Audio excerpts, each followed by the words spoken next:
Malaysia is an interesting country.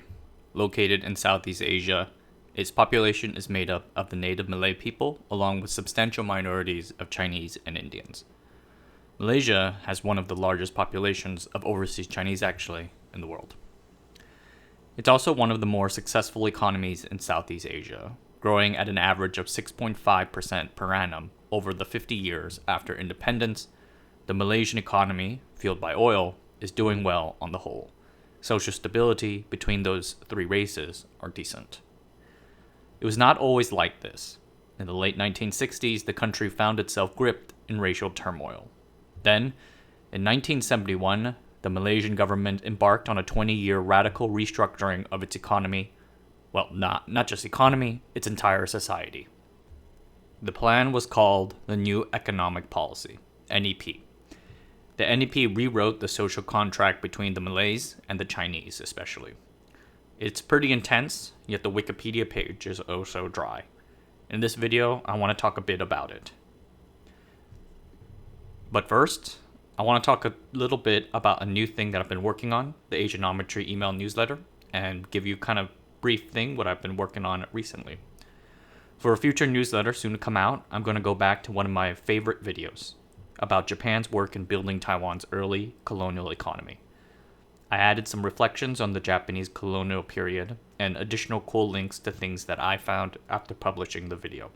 For example, how Taiwan's ultra-cheap rice affected Japan's farmer class and the political repercussions from it. So yeah, I hope you'll find it worth subscribing. We'll try to make it worth your while. Like I said, you can expect a new newsletter every 4 days at 1 a.m. Taiwan time. Much thanks.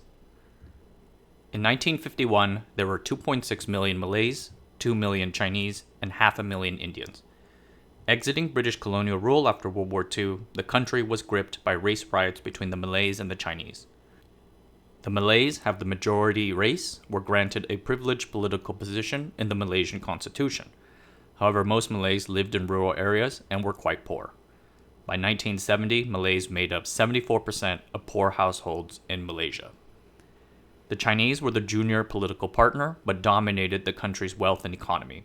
They were more likely to live in urban areas and enjoyed higher incomes, with a mean monthly household income of $387, Malaysian currency, Ringgit, as compared to the 178 from the Malays.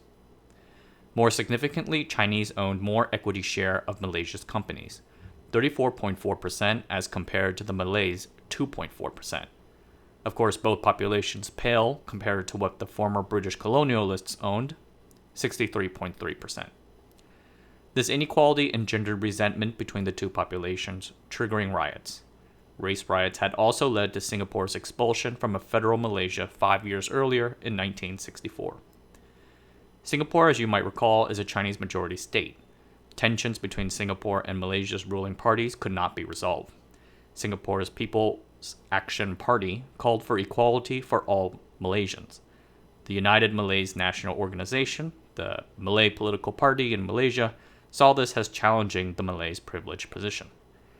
The resulting discord would lead to Singapore's expulsion and foreshadow the much larger rash of race riots 5 years later.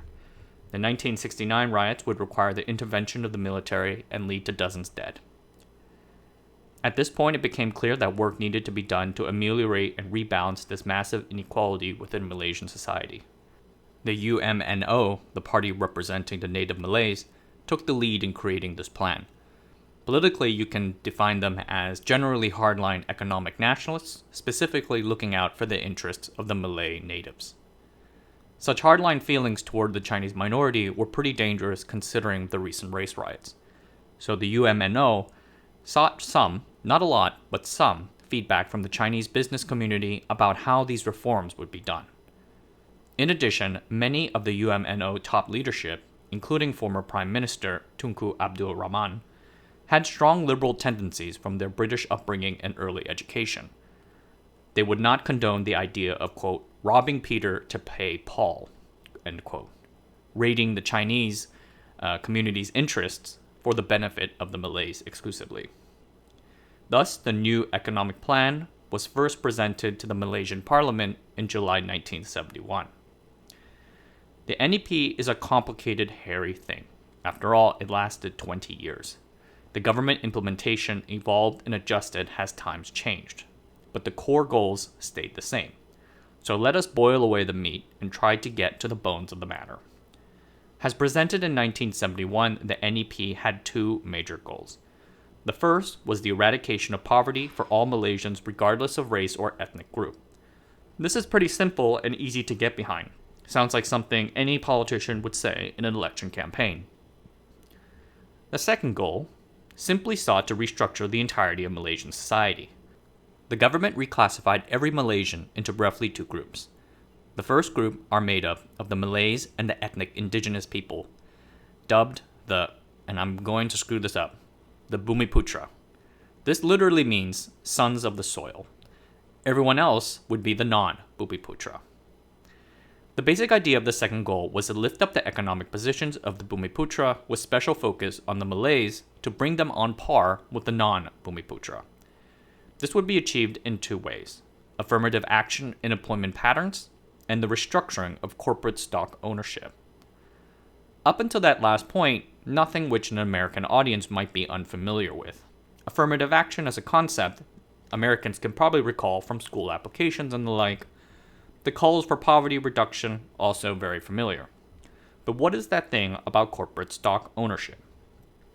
What the NEP proposed to do was to have the state actively intervene into the economy and over time raise the share ownership from the aforementioned 2.4% to 30% by 1990. Chinese ownership would be allowed to rise from 34.4% to 40%, but no more. It is the foreign stock ownership that's probably going to take the biggest hit, halving from 63.3% to 30%. Now, this is pretty radical, I would say. Imagine if Joe Biden, or Trump, if that's how you roll, said that in order to abolish inequality between white and black Americans, the government will intervene into the economy until share ownership by black Americans match that of their proportion in the US population. 13%, as white Americans are 70% of the population. I don't even think there are statistics that show how much the value of the shares owned by black Americans in the United States. This is the closest I was able to get. The Malaysian Chinese community at the start of the NEP accepted its implementation for a few reasons. Not saying that they were super thrilled and were dancing in the streets about it, but they grudgingly went along. First reason why, like the rest of the Malaysian population, they wanted racial harmony. They wanted the race riots to end. Secondly, like I mentioned above, the Malaysian government explicitly ruled out a communist-style redistribution. These share percentages would be achieved through growing the pie, not recutting it. Several senior politicians made this publicly clear. They tried to spin it as a win-win. And thirdly, the NEP got off to a slow and measured start. It began with a broad declaration of ideas without hard numbers behind it. After all, it kind of sounds ridiculous. How would you be able to literally redistribute all of Malaysia's stock shares from one race to another? No numbers mean no teeth. It's indeed a hard problem, and the government tried a few schemes first without much success. Those early schemes required local companies to issue and sell stock shares, 10 to 30%, specifically for the Bumiputra. They largely did not succeed as few companies participated as they were not required to. At this point, the NEP seemed to be on shaky ground. A new generation of UMNO economic hardliners, as well as members of the Malay private sector, pushed the government to do more. And so in 1975, it came up with the Industrial Coordination Act, the ICA. This would finally put real enforcement and teeth to the NEP's second goal. Passed into law after the resignation of ethnic Chinese Finance Minister Tan Siew Sin, the ICA required every business of a certain size applying for a manufacturing license to present to the government a written report of their activities, making evasion much harder. They were then required to divest 30% of their shares in the Bumiputra and hire Malay employees such to match the Malays' proportion in the general population. These restrictions were later amended and softened as the Chinese minority strongly objected to them, but still eventually implemented. Shares acquired for the Bumiputra were also no longer to be kept by trust organizations. These trust organizations had gotten extremely rich over 1971 to 1975, conceivably, theoretically, raising Bumiputra share ownership from 4.3% to 9.2%. But the average actual Bumiputra person on the ground did not actually benefit since the shares were held, quote, in trust, but not distributed. The new laws ameliorated this, forcing the trusts to sell the shares directly and exclusively to the Bumiputra. So, the ICA heralded hard times for the Chinese minority, as the NEP not only meant wealth was taken away from them, even as the oil-fueled economy was growing as fast as it was, but also meant a subordination of Chinese influence and culture in Malaysian society. The NEP was more than just an economic policy. There were social changes too. It made Malay the main language of instruction and promoted Islamic values in schools. Chinese political participation was curbed, and tough times were for all the Chinese community. Malay firms began emerging and competing against Chinese ones, especially in the industrial and construction fields. Some of this is fair competition, but others were not. Construction projects from the government, for example, were heavily slanted for Malays. Certain licenses like printing, logging, and fishing were reserved exclusively for the Malays. With the 1975 ICA bringing things to a nadir, the UNMO revised the policy to loosen its requirements and lighten its burdens. Tax cuts were doled out to firms in compliance with the NEP, adding a carrot to the stick. A few years later, in 1984, further liberalization policies were carried out in response to a weak economic recession. Over time, these adjustments would loosen the Malay nationalist sentiment in the NEP. For example, by 1985, foreigners can now once again own 80% of a Malaysian company's stock. If a Malaysian company exported over half of its good abroad, then it did not need to reserve any shares for the Bumiputra. These adjustments were well received. By 1991, the government announced the end of the 20-year NEP. In taking stock of its results, we need to have a lot of nuance, as with everything. The NEP sought out to rebalance economic wrongs, essentially buying peace between the races.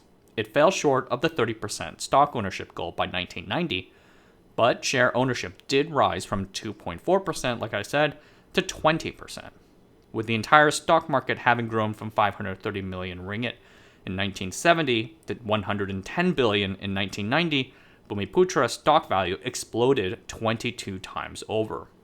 A new Malay middle class and entrepreneur class was able to emerge from this, and in many ways, so this is a huge success. And on the Chinese side, some Chinese got very rich. Chinese business leaders realized that the NEP could be an advantage for their businesses and struck joint ventures with Malay money, including UMNO political leaders. Robert Kuok, scion of the Shangri-La Hotels empire among others, is one such notable example. NEP helped make him vastly richer. The social stuff would be harder for the Chinese community to accept. First in mind would be the education initiatives. Malaysian Chinese schools lost priority in funding and became overcrowded. Chinese were also increasingly locked out of tertiary education opportunities, dropping from 48% in 1970 to 26.5% in 1980 at the top 3 Malaysian colleges. They got less scholarships for their education and studying abroad opportunities. For a Chinese community that emphasizes education, this was a serious problem. Many families would send their children overseas to study in the Anglosphere, Taiwan, or Japan.